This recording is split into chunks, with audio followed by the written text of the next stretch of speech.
Delhi Mumbai express way ઉપરથી દ્વારકાથી સુરત જતા આંબોલિયા પરિવારની અકસ્માત નડતા મા દીકરાનું મોત, અન્યની ઈજા થઈ હતી।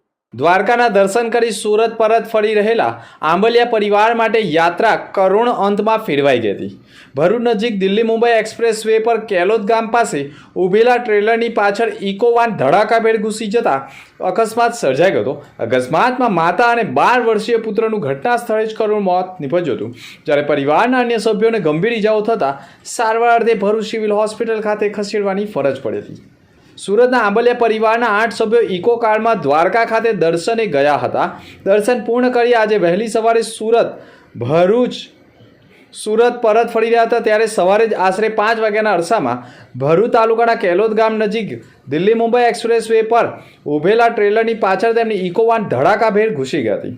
અકસ્માતમાં એટલો ભયંકર હતો કે આગળનો ભાગ ચકનાચૂર થઈ ગયો હતો। અંદર બેઠેલા પરિવારોને પણ ગંભીર પ્રકારે ઈજાઓ થઈ હતી। અકસ્માતની જાણ થતાં હાઈવે પેટ્રોલિંગ ટીમે અને 108 એમ્બ્યુલન્સ ટીમ પણ ઘટના સ્થળે પહોંચી ગઈ હતી। ઈજાગ્રસ્તોને બહાર કાઢી ભરૂચ સિવિલ હોસ્પિટલ ખાતે ખસેડવામાં આવ્યા હતા। ગંભીર રીતે ઈજામાં ગીતાબેન મનોજભાઈ આંબલિયા અને તેમના 12 વર્ષીય પુત્ર ચિંતન મનોજ આંબલિયાને મૃતક જાહેર કરવામાં આવ્યા હતા, જ્યારે સૃષ્ટિ મનોજ આંબલિયા, મનોજ કલ્યાણ આંબલિયા, સોનલ વિજય ઘોઘારી સહિતના અન્ય ઈજાગ્રસ્તોને ગંભીર ઈજાઓ થતાં સારવાર માટે ખસેડવાની ફરજ પડી હતી। આ બનાવ અંગે ભરૂચ તાલુકા પોલીસે અકસ્માત મોતનો ગુનો દાખલ કરી તપાસ શરૂ કરી છે।